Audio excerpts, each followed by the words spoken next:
Hey, Pat and Dave back for another episode of Shop Talk, where today we're diving deep again on the all-new Polaris Expedition. So Dave, what's our topic for today?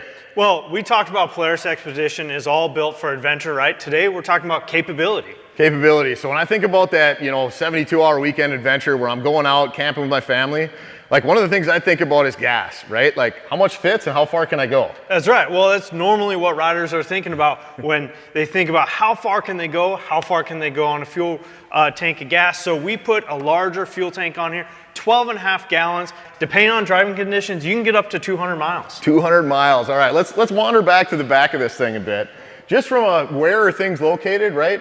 Engines here in the back, clutches are kind of where they are on many Polaris off-road vehicles, transmissions back here, and the front drive obviously up in front between the two wheels. And Dave, we got a few of these things out on the bench today that we can kind of explain how they actually work to people. So let's head over to the other side here quick. All right, so first and foremost, we got an alternator.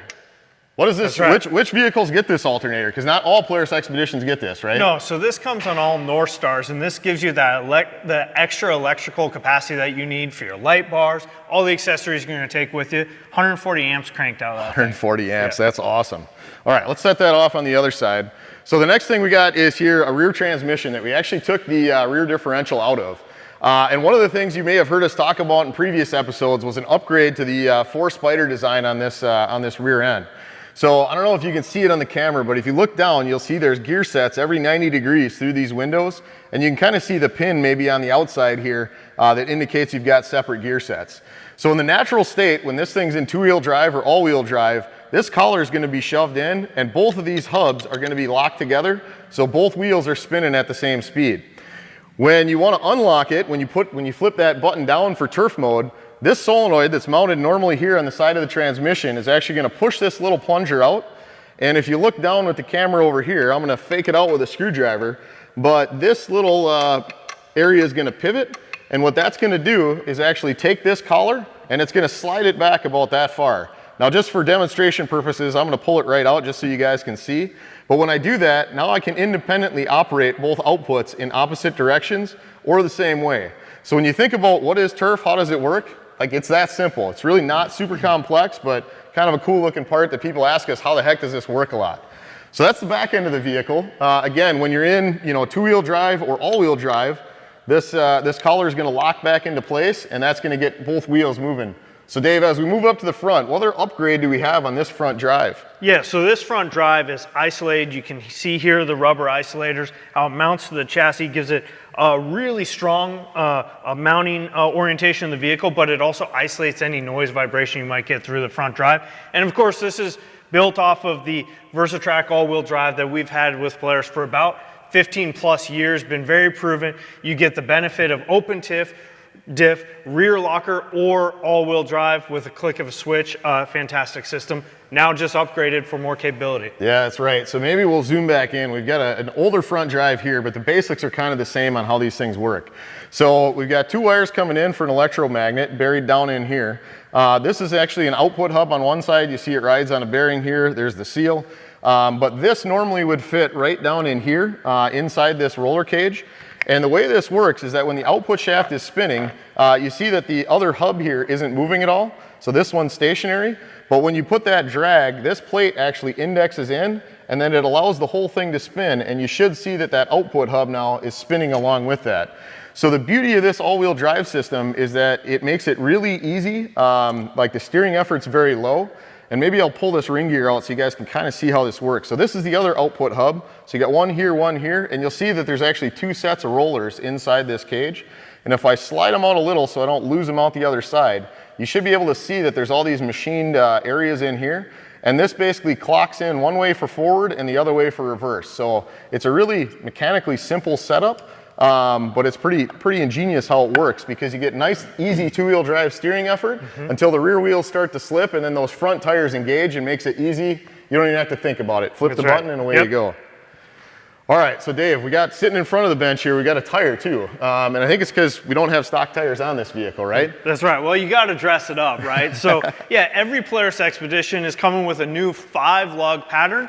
So we're actually using unitized hubs off the rear of the Razor Pro R. So you can imagine what that thing is built for. That capability has been brought into, or that durability has been brought into Polaris Expedition as well. But check out the stock wheel. It's a brand new 15-inch wheel, 5-lug. And a new Pro Armor Crawler XP tire. You can see it's got a really tough sidewall, as well as a new sipe down the tread pattern, something you might see kind of like on a short course truck. So great traction, great durability. That tire is going to get you where you need to go, but a lot of people love to change their wheels and tires, so obviously we have bead locks available as well, like featured on this one right here. Nice. So Dave, I think another thing when we're standing up in the front corner here is all about the shocks and suspension on this thing, right? And we've got an all new shock style really on this machine. So from an adjustability perspective, you can see it's got the QS3. So I don't know if you can see up here, but super simple. Crank it over for firm. You got in the middle or all the way for soft. But we've got a spiral bore groove technology inside this shock. So it actually gives you some really progressive rate damping. And if you think about what the inside of a rifle bore looks like, how you get that kind of helical cut along the bore, this has got that as well. So it allows us to get progressive rate damping throughout the stroke to be able to handle what this machine is capable of and give you really good suspension performance and feel. So overall, I mean, ride quality on this is really nice. Very cool that Fox brought that technology to Polaris Expedition. I believe it's the first off-road application of that spiral bore technology, which is awesome because it gave a really comfortable ride on the trail, but great bottom out control for all the gear you're going to take with you, all the people you're taking with you on the trail. Yeah, for sure. So Dave, one of the other things when I think capability is, where do you mount the intakes, right, to keep the water out, right? So here, like way up high. Yeah, I mean, what sets overlanding vehicles apart sometimes when you see them coming down the trail is high air intakes, right? You don't want to be slowed down by any water crossings or any mud or maybe snow, whatever you're going to run into when you're out on your 72 adventure. You know you're getting clean air because it's got high air intakes, the engine on one side and then the clutch air intake here on the driver's side. Nice.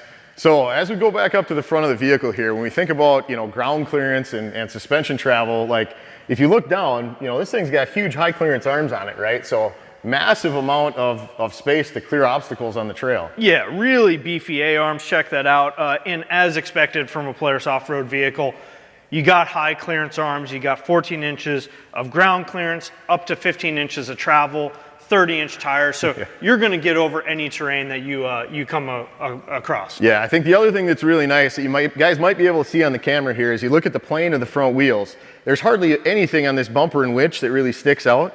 So it might not be quite a 90-degree approach angle, but it's really close on the Polaris Expedition, right? Yeah, you'll notice on this Polaris Expedition, the wheels have really been pushed to the extreme for the approach and departure angle. The vehicle stays planned, can hit any terrain you want, but if you do need it, you've got protection. Everyone comes with a front bull bumper as well as a winch right from the factory. As we talked about, I think in a previous episode, really easy to access the controller there, and you're ready to go right from the showroom floor with a winch and bumper. Yeah, so Dave, I think we better rip this front rack off and kind of show everybody how to access the grill and what we got underneath. Yeah, absolutely. So it's always important to keep your radiator clean, right? And keep your engine running cool. So we made the grill really accessible. You can see these two quarter turns right here. You just flip these two, they pop out, and the grill comes out just like that. Isn't that sweet? Camera actually stays in place. Check that out. It's got a front camera, but when you remove the grill, there's no wires to mess with or anything. It stays there. The radiator is easy to access. You can clean it out there. And then just two straps right here. Flip this. You can get the hood completely out of the way, and then check out under the hood. The first thing you'll notice, you got a cabin filter. So with your heat and air conditioning, it's actually filtering the air when it comes in. You got your washer bottle here. You got your antenna for your GPS system and your radio antenna here.